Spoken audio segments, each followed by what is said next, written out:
अस्सलाम वालेकुम वीवर। आज मैं आपको प्रेगनेंसी के दौरान जो ब्लड प्रेशर होती है इसके मुताल्लिक मैं बताता हूँ। प्रेगनेंसी में जो ब्लड प्रेशर होता है, प्रेगनेंसी में जो ब्लड प्रेशर होते हैं वो दो टाइप्स के होते हैं। और एक वो जो क्रॉनिक ब्लड प्रेशर होती है, दूसरा गेस्टेशन ब्लड प्रेशर होती है।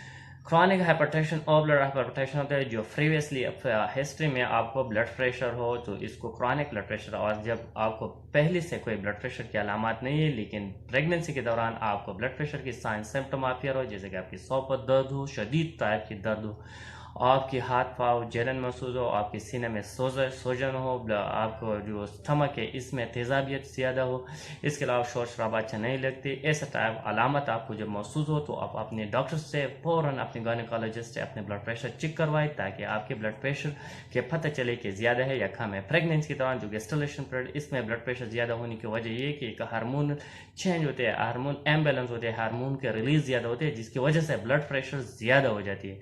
जिसके लिए आपको चाहिए कि अपनी गायनेकोलॉजिस्ट से फ़ौरन अपनी ब्लड प्रेशर चेक करवाए। अगर इस दौरान आपको ब्लड प्रेशर ज़्यादा हो तो आपको लिए कुछ कहानी है, इसको इस्तेमाल करने से आपकी ब्लड प्रेशर भी मेंटेन हो सकती है। आपको डेली के बेस पर आपको कैल्शियम का इस्तेमाल ज़्यादा से ज़्यादा करिए। रोज़ाना की बुनियाद 7 मिलीग्राम से ज़्यादा 60 मिलीग्राम से। जब आपकी कैल्शियम कम का है तो इसकी वजह से आपका ब्लड प्रेशर होने का चांस ज़्यादा होती है। तो एक स्टडी के मुताबिक 2 ग्राम कैल्शियम डेली इस्तेमाल करना प्रेगनेंसी के दौरान लाजिम है।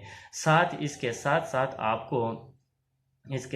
एंटीऑक्सीडेंट, आयरन, फॉलिक एसिड और वेजिटेबल फ्रूट का ज़्यादा से ज़्यादा इस्तेमाल करें। हाइड्रेशन का ज़्यादा से ज़्यादा इस्तेमाल करें। कुछ चीज़ों से अवॉइड रहना चाहिए जिसमें आपको आपकी सेहत के लिए ख़तरनाक है, जिसमें स्पाइसी फूड है, ऑयली फूड है। सोडियम का इस्तेमाल कम से कम करना चाहिए।